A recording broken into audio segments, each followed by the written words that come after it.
Hello, hello. Welcome to the BoatLife Live Stage. Last day, day 4, and I'm on stage with Peter here.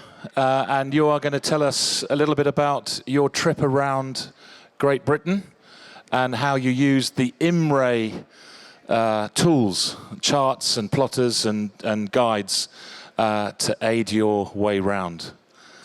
Over to you, sir.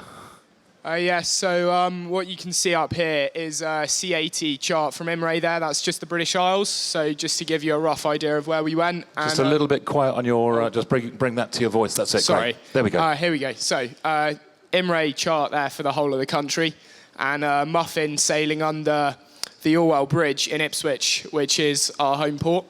So if we go on to the next slide. So here you can see myself looking quite grumpy. That's actually at the end of our round Britain trip. And my two friends, Simon and Izzy, who were my first and second mate, my crew, as we did this. So Simon and I had done quite a lot of sailing together prior to doing this trip on Muffin. There was a very kind gentleman named John Stokes at our sailing club who used to lend us his yacht. And one day I said, can I buy it? And that was my gap year plan to fix her up and do something cool. And with lockdown, as that kind of happened, plans to go towards Norway and Ireland and France and more exotic locations kind of fell by the wayside, and we ended up with this idea of going around the country. Now, Peter, just take us back a little bit. Where did you start sailing? Because you're 20 now, but you did this when you were only 19. So I started, like a lot of people, with RYA Stage 1 and 2 when I was about 8 years old, I think. And before that... So that's dinghy sailing? Yes, yeah. So before that, also, my parents have had a yacht or something with a cabin of some description for basically my entire life. And I've been sailing on boats, in boats, around boats, for literally as long as I can remember, as cliche as that sounds. And growing up with pictures of their round-the-world yacht in the Caribbean and up rivers in Africa and places, it's always really inspired me to... I hate calling it cruising because I think adventure sailing is a better word, especially when you're doing something like taking... round Britain's not necessarily a huge trip, but in a 22-foot boat that leaks... and struggles with storms, 4 days non-stop up the Irish Sea is quite an undertaking. I feel like, saying cruising, people think that we went from place to place and drank wine and watched the sunset, which isn't necessarily how it always was, although that is very nice. It can be. And when did you first set your sights on this particular trip of going around Britain?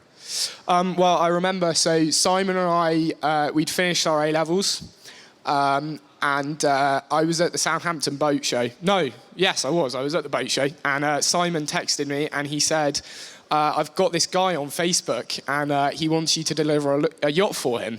And I was like, well, I've not got any qualifications, I've not got any insurance, and I said, hey, let's meet the guy. So we went for a beer with him, and he told us a bit about himself, and I said, look, I'm not a qualified delivery skipper. I've got my Yachtmaster theory. I don't even have the practical, but I would love the opportunity, if you're willing to make something work here, to do this delivery for you. And he said, yeah, go on, let's do it. So the two of us at the age of 18 took a brand new 38-foot Hansa from Ipswich down to Southampton. And when we came back from that, we went for a little cruise on Muffin, and we were in... Southwold, and it was a pretty grim night. It was raining, and I was lying in bed, and I thought, you know what? If I can take a 38-foot Hansa to Southampton, I can take a smaller boat somewhere more interesting. And so kind of the idea grew from there. And as I said earlier, it was mainly lockdown that limited us to around Britain. No, of course. And Peter, how much stall do you put into, and this is really advice for all boaters and yachters and people using the water, preparation and certainly safety preparation? Yes, so what you can see here, this is all our safety kit that we carry on Muffin. So that's not all the flares, that's just one of each. We've got a life raft in a valise because Muffin doesn't actually have the deck space for a canister raft. So we've got a reasonably foolproof method of it floating out of a cockpit locker, hopefully, although fortunately we've never had to test that. But basically the biggest problem that I had in a 22-foot yacht is you say to an insurance company, yeah, I'm going to leave the Scillies and cross the Irish Sea. And they go, yeah, well, good luck, mate, we're not insuring you. And the only insurance I managed to get was on the condition of carrying full offshore safety kit, so things that you'd never normally carry on a 22-foot yacht. So we had to have EPIRB, life raft, full offshore flare pack, the full shebang, and that is quite expensive. So one of the problems that we had with Muffin when we first bought her, and it's like buying any second-hand yacht, there were issues and problems with rot and structure that was kind of a little bit damaged. It's a 40-year-old yacht, and having spent all of my money on that, I was like, oh my God, this isn't actually going to happen now. We're not going to manage to sail around the country because we can't get all this safety kit. So we applied to the Royal Cruising Club has a fund for young sailors, which anyone else who's a young sailor... That's a top tip. They will pay for your dinghy instructor qualification. They will pay for your ROA stage 1 and 2. It is a fantastic, fantastic organisation. You don't have to be a member of the sailing club to apply. And I sent in this application and I said, I need all this safety kit and it's going to cost... I think I sent in an application for £1,300 and they wrote back to me about a week later and they said, we've put all the money in your bank account. So they didn't just pay for this, they also paid for a wind vane self-steering for the boat.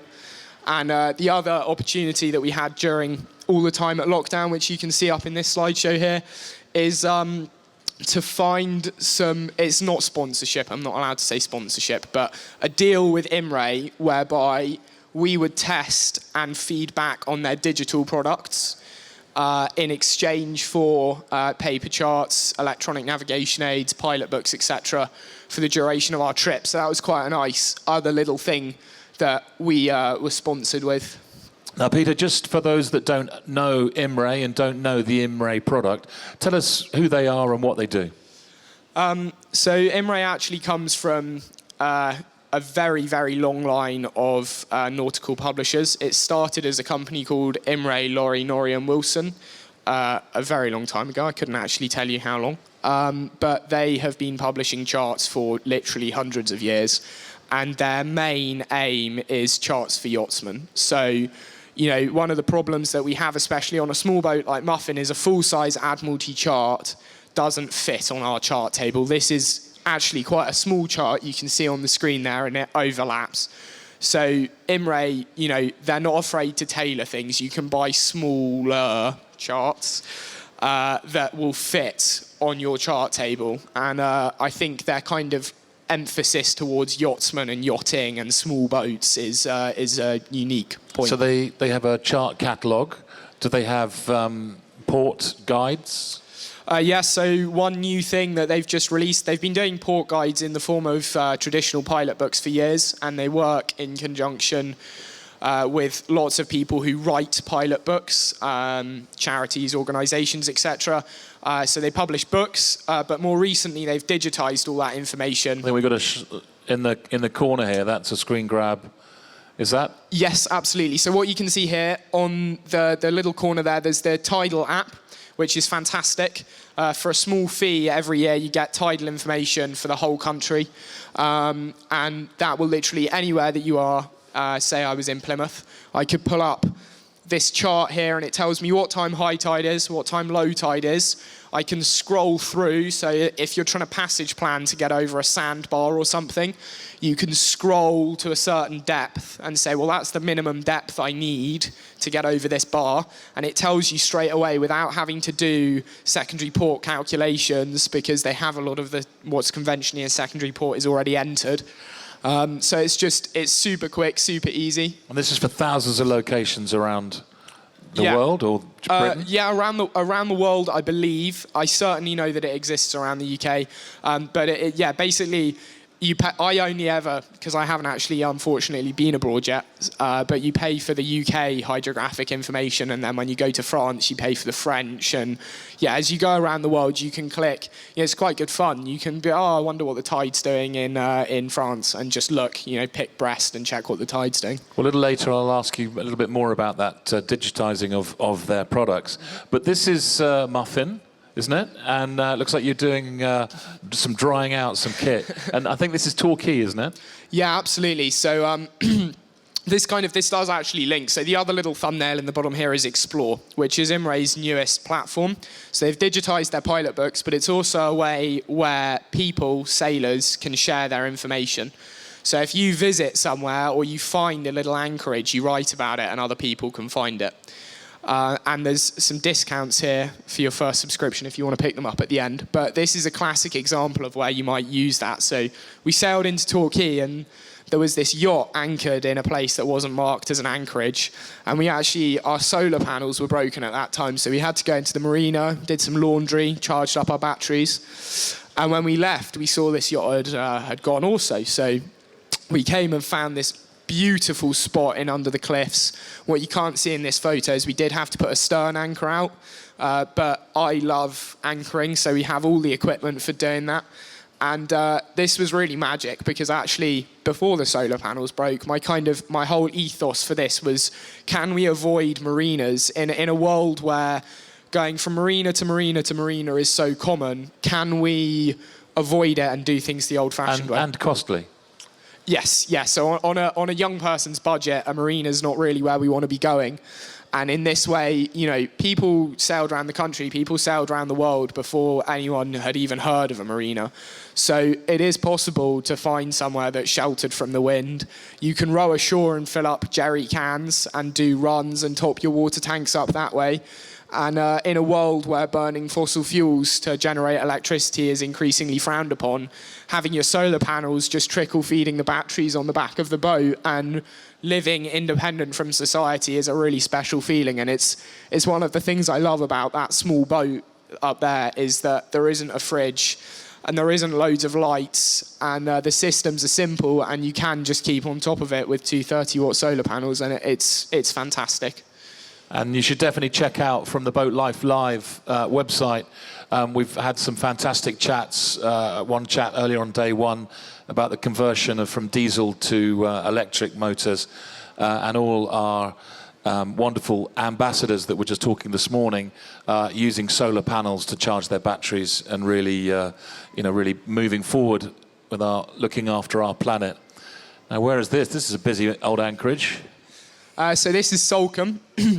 So we actually ended up in here for Izzy's birthday, but even though it's expensive, you do get charged for anchoring here, but it is probably one of the most famous sailing destinations in the UK, and deservedly so. It is beautiful, and this is another example of where we worked with Imre. So we were contacted by one of their editors, and she sent us an email and said, I need, for this book up here, Rites of Passage, I need a photo that shows what a busy, bustling waterfront town Salcombe is. So we dinghied ashore and wrestled our way through the mountain of dinghies tied up at the dinghy dock, and elbowed our way through the crowds up onto the hill, and we managed to get this beautiful photograph. So you can see some Merlin rockets training, ribs zipping about the place, the South Sands ferries coming up in the bottom of the photo there.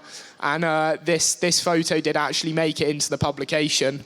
It's just Salcombe's magic. Anyone who hasn't been there on a boat, I would recommend it, even if it's just for a night. Now, for all you avid boaters out there looking to go to different places that you haven't put into before, just explain the sort of thing that you're going to read in a pilot guide in a location.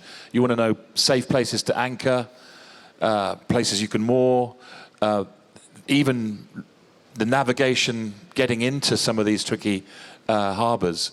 Is that all in there? Yeah, absolutely. So, you can do things the old-fashioned way. You can go and buy the pilot books, and I would recommend that, because you never know when technology is going to fail you. But this is the wonderful thing about Explore with Imre, is you can find all of that plethora of information from the incredibly talented authors, which will tell you, this is what's dangerous coming into Salcombe. There's a sandbar you need to keep over here. Somewhere like the Scillies, they talk about the bearings that you can follow on hills and stuff to avoid the big rocks. And you can see how many rocks and islands and all that trouble you can get into there. Absolutely. Yeah. And it's fantastic. It's a really good platform. And the extra benefit that you get with Explore is you can see how other people add to that. And obviously, we would recommend that you take other people's information with a pinch of salt. It's not gospel. It's not edited. It is raw from other people. And so, that needs to be taken into account for. But it could help you, hopefully, is the idea, to find some beautiful places. Peter, are you telling me this is like the equivalent of the TripAdvisor for the... Yeah, actually, you know what? That's a really good comparison. It's sort of, but you get all the official information as well. And obviously, if something was very wrong, then Imre would see that and take that down off the site, I'm sure. There'd be a certain amount of moderation. Mm-hmm. Yeah. So, I mean, kind of the classic example of this, there's a few people I can see out here today who have been unfortunate enough to come sailing on Muffin. And she is a wet boat, unfortunately. And the whole of the south coast, from Ipswich right up until the Scillies, the wind was bang on the nose, and we did a lot of tacking. And in a boat where the hull-to-deck joint leaks, we got wet. And so did our pilot books, and so did our charts. And to anybody out there who has dried their pilot books before after they've got wet, you will know what a nightmare it is. And the whole idea, the fantastic thing, and it's not just Imre, we used Navionics as well, and we compared about these apps, is that with a reasonably decent electrical system, with a lot of redundancies, you can do paperless navigation now on a 20-foot boat. So we had a chart plotter. All three of us had all of the relevant apps downloaded on our phone. And, in a situation where your charts are wet, it's a fantastic way of having all that information at your fingertips in the cockpit when you're trying to navigate. You're not dipping up and down the companionway steps. It's just right at your fingertips. And that makes, navigation over these sandbanks and things so much easier and more stress-free. Well, it's wonderful that technology is moving on. A company that's been making charts for hundreds of years are certainly taking on new technology. And looking at technology and also keeping it simple on Muffin, what are we seeing here? That looks like a very useful bit of kit on the back of the boat. So this isn't a useful bit of kit. I actually like to think of this guy as a person. His name is Nick. And this is my wind vane. We're talking about the wind vane here in the middle of the... Yeah, so the white paddle at the top there, that swings from side to side in the wind. So once you've got the boat going in a straight line, you angle that into the wind. And if the boat slews off course, the wind blows the vane over. And that controls a paddle in the water, which swings from side to side, controlled by the vane. And that moves the tiller and gets the boat back on track. And this is actually a photo from the Irish Sea. So that last picture was in the Scillies. We left the Scillies and we sailed with 4 of us on board a 22-foot boat. We did 4 days non-stop up the Irish Sea to Scotland. And I think I could probably count on the fingers of one hand the number of times that we touched the tiller during that time. This is a person because he is a 5th crew member and he does 90% of the work when we're on passage. It's fantastic. It's very much a wind vane, not self-steering. That's a different thing altogether. Mm-hmm. But it does do an amazing job if you set it up correctly. Yeah. It takes a bit of fiddling. When you first get the sails up and put it on, it probably takes me about 15, 20 minutes if I'm doing it a lot. If I'm a bit rusty, it'll take me about half an hour to get the boat trimmed. It's actually a fantastic way because they only work if the boat is balanced. So if the wind vane starts to struggle, you need to do something with the sails. You need to put a reef in. You need to unreef. You're loading the helm too much. Yes, absolutely. Yeah. It's a really good way of getting feedback from the boat about what you're doing wrong, and it makes you a lot more in touch with your sailing and saves on electricity. I've done a couple of yacht deliveries with various people where middle of the day, we're sailing along at 6 knots, dead downwind with a beautiful following wind, and the skipper turns the engine on and runs it revved up for 45 minutes, burning all that diesel just to charge the batteries so that the electric autopilot can keep going.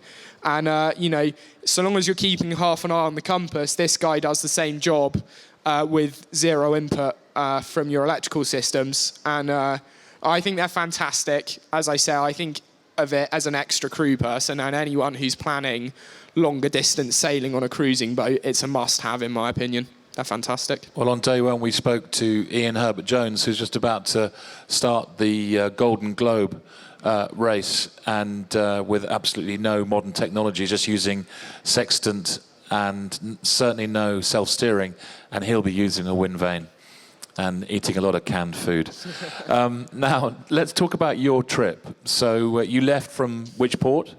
So we left and returned to Fox's Marina in Ipswich. This is a shot from the Irish Sea. So we left Fox's, and we had a glorious passage actually downwind to the Solent, which is where the wind turned against us. Probably notable experience there is waiting out a gale in Newtown Creek, where we lost our radar reflector to a storm, and then from there we in the creek. Yes, That's a big old storm. in the mud. Yeah, it was. Yeah. So we had a big headwind. We had 2 anchors out, little storm hole, so we were sheltered from the swell. If you've never been to Newtown Creek, just off in the Isle of Wight, it's absolutely one of my favourite anchorages. Beautiful. Very beautiful. National Trust. Yeah. Little tricky to get into. Yeah. But very beautiful. But yeah, this is a sunset in the Irish Sea. And this is probably one of my favourite photos from our entire trip. It's just the magic of being out there with the phosphorescence you get in the Irish Sea is pretty crazy. Bright enough that you could almost read by it. And we were lucky enough to have phosphorescent dolphins, which is something that you have to experience to believe it, honestly. But it's surreal compared to how you see them in the daylight, because they're lit all the way around their bodies. So you don't just see the top of the dolphin where the sun hits it, you see the whole dolphin, and when they come close, you can see their face and their eyes so close you can almost touch them. And also the track. Yes. Like shooting stars. It's terrifying. I thought someone was shooting us with a torpedo, the first one I saw, because I could see this larger, slightly more dense light just firing towards the side of the boat with this bubbly trail behind it. And I was like, whoa, what's this? And then it jumped out of the water, and we were surfing in some pretty big waves at the time. We had quite a large following sea, and they would kind of leap out of the face of the boat and fly through the air past the cockpit right next to you, and then land again just by the shrouds. And that is an experience I will never forget. It was magical. And we're not talking about thousands of miles away. We're talking about in the British Isles. We had Katie McCabe, who sailed that beautiful boat just a few yards away down there. Do go and have a look at it. Beautiful wooden folk boat. She sailed around Britain at the tender age of 14. And she still is 14. We had her on stage, and she said exactly that, Peter. She said one of her highlights was seeing the dolphins in the phosphorescence in the Irish Sea. And I have seen it, and it is an amazing sight. How about some lowlights? I'm sure there was a few struggles. You talked about being a very wet boat. What was your lowest ebb? I think actually the wet boat is something that... Well, maybe at the time I was a bit disappointed, but retrospectively I've got used to it. And I'm very much a sailor, and I can deal with the fact that I have to bail a little bit of water out of the boat occasionally in order to have a boat like Muffin. And she is a dream to sail. Anybody who comes sailing on has astounded. We quite regularly outrun 40-foot boats, which is just theoretically not possible if you talk to a naval architect. But we manage somehow, and... she's a dream to sail. She goes to windward fantastically. Probably the lowest moment on the trip was when we lost our solar panels. So we got a little bit too big for our boots. We thought we could get to Portland Marina from Studland Bay. And we hoiked up the anchor, headed out around Old Harry Rocks, and got a little bit of a shock. The swells were still a lot bigger than we thought they were. And it was okay. I think the boat probably would have done it. But it was going to be an evening and into the night passage, and we were all pretty tired. and at that point, dirty clothes. We hadn't had a chance to do some laundry for a little while, and it was gears were starting to be ground a little bit, I think. So we decided the best thing to do would be turn around. We got back into the anchorage, and the voltmeter was flashing with a low voltage warning at, I think it was sort of 10.5, 11 volts. And I was like, oh, that's not right. It's a sunny day. The panels should be charging nicely. So we did a bit of investigation, and the little black box on the back of the solar panels was full of water, and all the wires had corroded, and the panels were broken. And so that was a real low moment, because we then had to start going into marinas to charge the batteries, to charge our phones, which was nice because we got the laundry done. And we got showers and everything. And luckily, the guys at the solar panel company were actually great. And in Portland, we sent them off to get fixed. So, yeah. Well done. Well, I can honestly tell you that, and obviously we'll never know, but you turned round, you made the right decision, and you bust your solar panels. But you could have got into a lot of trouble if you pushed on into the night tired. So well done you for making probably what was the right decision. And that's often quite a difficult decision at the time, to abort and head back to port, but you're often the wiser and the safer for it. I'm sure you'd agree. Yes, absolutely. Always better to be safe than sorry.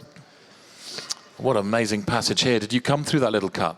No, we didn't. So this little island group here is on the west coast of Scotland, just west of Oban. And these two islands are called Elian Dub Moor and Elian Dub Beg. If there's any Scottish people, I'm very sorry if I've mispronounced those names. But they're collectively referred to as the Black Isles. And it is just fantastic. The west coast of Scotland is beautiful. The sailing is difficult. We went from, I don't think it was quite gale force, but we went from no jib and a full main that we shouldn't have had up because we just got hit by a gust. And then the next second we were becalmed and drifting.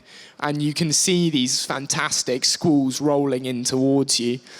So you do get a bit of warning, but when the rain clears and you get the sun shining down on these beautiful emerald green trees, it is just awe-inspiring and breathtaking. And this is another photo here that went into the Kintyre to Ardnamurchan book for Imre.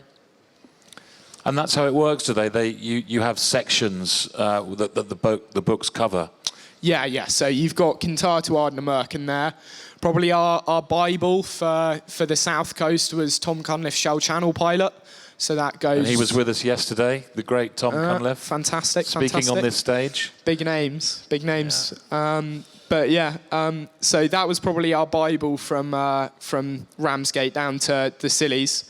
And yeah, that last photograph that we just saw is another. If you read the pilot book for that anchorage, it says that there is sand below the 6-meter contour, which is marked by seaweed. And that photo from Simon's drone just beautifully marks where the seaweed is. You can see black seaweed and white sand. And are drones starting to get a different perspective into the pilot books? Absolutely. Drone shots? Yeah. I mean, that was probably one of the things that we did a lot for Imre. Most of the photos that made it in a you drone can start pictures. to see the kelp you and can the see seagrass. the darker blue over here is where the seaweed is, and the kind of light turquoisey colour where we're anchored is on the contour line. And it is literally, for some reason, I don't know why, the kelp grows around the contour line. So if you are in light water, you're safe to put your anchor down.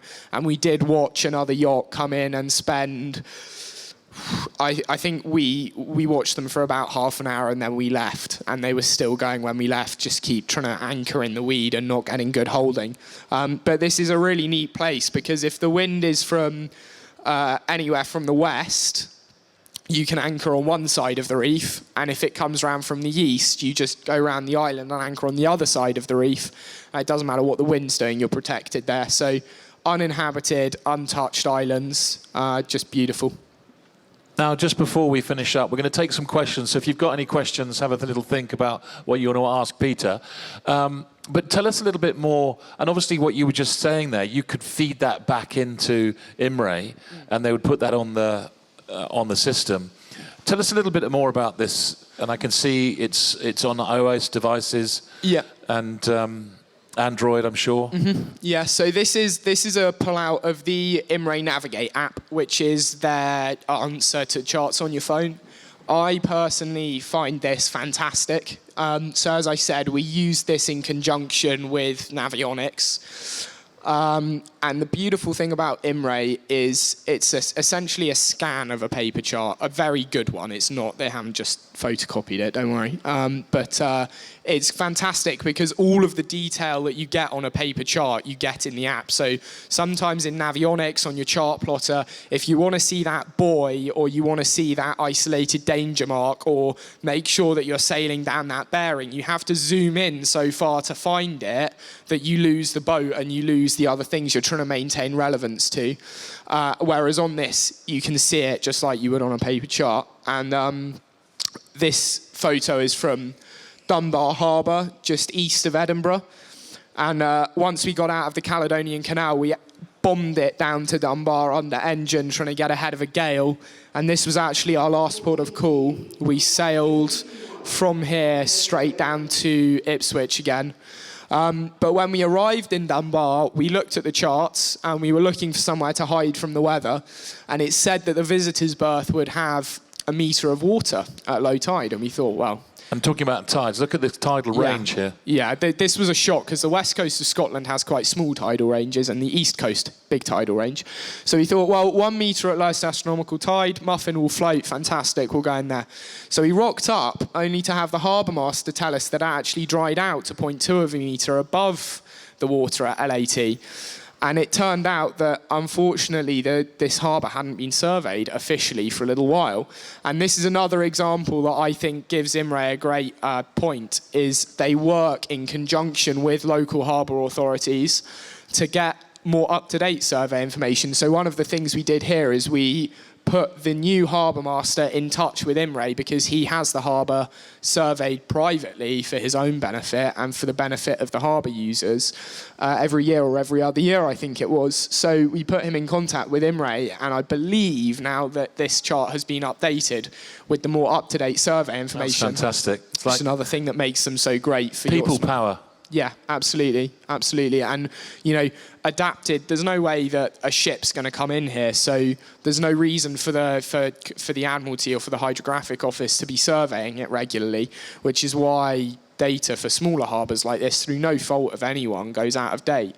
And it's the beautiful thing about Imre is because they're oriented towards yachtsmen, they will do things like working with local surveyors to make sure that places you take a yacht are updated. Well, thank you for letting us know about that. Just down here, we've got a fan of these little tokens here. Tell us a little bit about the offer that Imre is offering here at BoatLife Live. So there is an offer exclusively for this show, which I would encourage everyone to take. This is for Explore with Imre, which was the platform you were talking about with the books and the information. So it's on an annual subscription, and if you take this, there's a little discount code on the back there for your subscription. The other thing they're doing specifically for around Britain sailors, if you go on their website, the online shop that they have for pilot books, charts, etc., they're doing a sort of round Britain discount, and if you buy a certain number of charts and things, you can get various discounts specifically for a round Britain setup. So anyone who's considering it, I would recommend that you go and look that up. Anyone in the audience got going round Britain on their bucket list? There we go. There you go. Excellent. Looking forward to that. Have we got any questions for Peter? How long did it take? So we did it really quickly because of lockdown. So Izzy had to get back for I think she was doing some kind of foundation degree, and Simon was going off to the army and I was going to university. So we had a time limit that we had to be back by the end of August, and we didn't set off until getting on towards the end of June. So and the south coast took a long time, which is why we did that 4-day mad dash up the Irish Sea and then another 3-day mad dash back to Ipswich from Dunbar. So we enjoyed the south coast, we enjoyed the west coast of Scotland, we enjoyed the Caledonian Canal very much, and we enjoyed the little bit of East Scotland that we saw. But we did it quickly. I think we did it in about 2 months, realistically, maybe a little bit over. I could have spent years doing it. the UK, it's the thing that fascinates me, and I think it's the nice thing actually about COVID was that we had to stay in home waters. And, traditionally people are like, oh, I'm going to go over to France, or I'm going to go and cruise in the Baltic, or I'm going to sail around the world. And actually there is jaw-dropping beauty on your doorstep in the United Kingdom. You just have to have the right weather for it and be brave enough to go into the little harbours and the harbours that people maybe are a little bit scared to go into, and you will find fantastic local people, helpful, kind people, and you will see some beautiful, beautiful places. So, yeah, I would recommend it. That's wonderful. Any other questions, sir? What was the most challenging part of it? That's a really good question. The hardest bit physically, emotionally, mentally, definitely the South Coast. From the Solent down to Cornwall, that just constant waking up whenever we were going on a passage, going to windward. Like I say, we were lucky. She goes to windward really well, so we weren't massively uncomfortable. But it's just, you all know what it's like going to windward. It's just a bit. The hardest bit mentally, the Irish Sea, because one of the problems that I had when I bought this yacht and I started telling people I was going to sail around the country, as happens to a lot of young people when they have a dream, is lots of the adults around me said, oh, that's not going to work. You can't sail around the country in a 20-foot yacht. That's good luck. And good luck in the time frame that you're doing it. And I remember one of the biggest naysayers, actually a naval architect I knew, and he was like, oh, you'll be lucky. You're lucky to get 3.5 knots out of a mate. No, yeah, good luck getting around the country in 2 months. Not going to happen. And one of the reasons is the tidal gates and stuff, especially up around Scotland. Yeah, absolutely. You've got to be very clever. Yeah. Otherwise you get cut off on some of the mulls. Yeah, so, we got to Scotland and he texted me, he said, well done. Didn't expect you to get that far. But the Irish Sea, that 4 days non-stop, middle of nowhere, by ourselves, as the skipper, as an owner, as the person who put that together, there was a lot of pressure and I was really nervous. It took me, it's not something I don't think I talked to the others particularly about how I was feeling, but because one of the people we had on board hadn't done a lot of sailing before and I didn't want to put her off, but I was terrified. I thought, if it goes wrong out there in a 20-foot boat, it's a problem. And actually we got to the end and I didn't want to stop. We got to Scotland and I was like, I don't want to stop here. I just want to keep going. This is fantastic. I love it. I'd do this for the rest of my life. It's just in the rhythm, in the groove of on watch, off watch. Do you know what? That's fantastic. Exactly what Katie McCabe said yesterday. She said when she got to the finish, that wasn't one of her high points because she actually just wanted to keep going. She was enjoying it so much. What was going through the Dover Straits like? Because that can be sometimes pretty hairy. It was actually, so when we went through going around Britain, it was a piece of cake. The wind died on us, we motored through, and then we just got the tiniest little trickling of breeze behind us, and we put up what we call the monster kite, which is the spinnaker you can see in this photo. Came off a 28-footer, so it's a bit big for little Muffin, but the fantastic thing about it is when you have just got that little zephyr, that little breath of wind, you can pop it up and keep cruising, which was fantastic. The most recent time that I took Muffin through the Dover Straits was actually at Easter last year when I brought her down to Plymouth, where I'm at university, and that was hair-raising. It was gusting up in the top range of a force 8 and sustained wind speeds around the top of a 7. When we went through Dover Straits, we had some pretty heavy seas following us. And so the wind wasn't actually that windy, but as it funneled down the straits between Dover and Calais, there was an increase in wind in that kind of northeasterly direction. It was pretty hairy. And from an IMRE point of view, how much did you feel like you got the advice? Because it's one of these places that if you get wrong, you end up in court, not just wound round the front of a tanker. I mean, I'm sure there is a lot of advice available, 100%. Read the pilot books. If you've never done it, read the Dover Straits. It is one of, if not the busiest shipping lanes in the world. And you've got not just the tankers and the container ships coming up the traffic separation scheme in the middle, you've got the ferries going across it. And we did have a bit of a dicing with a ferry when it was that windy, which was pretty sketchy. But read up about it if you don't know. I think probably one of the problems that we had at that time was we were on a really tight time schedule. Easter holiday, university, got to get the boat back to Plymouth. Didn't have the money to get stuck and leave the boat temporarily in a marina in Southampton. That was not an option. So we would, I didn't read the books because I've been through the Dover Straits before, and actually I regret it because I was like, we're just going to leave. Obviously we passage planned, we had the tide with us and everything, but I hadn't factored into that funneling effect, and it was pretty scary, especially on such a small boat. So always read the book, lesson learned. Lesson learned. Well, you heard it there from Peter himself. We're going to get away with another chat at 3. But for now, Peter, thank you so much for bringing your trip to life and showing us how the wonderful products from Imre helped you round and kept you safe. Don't forget about this little deal here. Where can we find it in the show? I don't think Imre actually have a stand at this show, so you can find them here or online.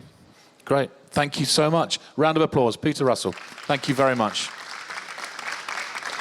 Tremendous. Thank you. Thank you very much. We'll see you at 3 for a bit of kayaking.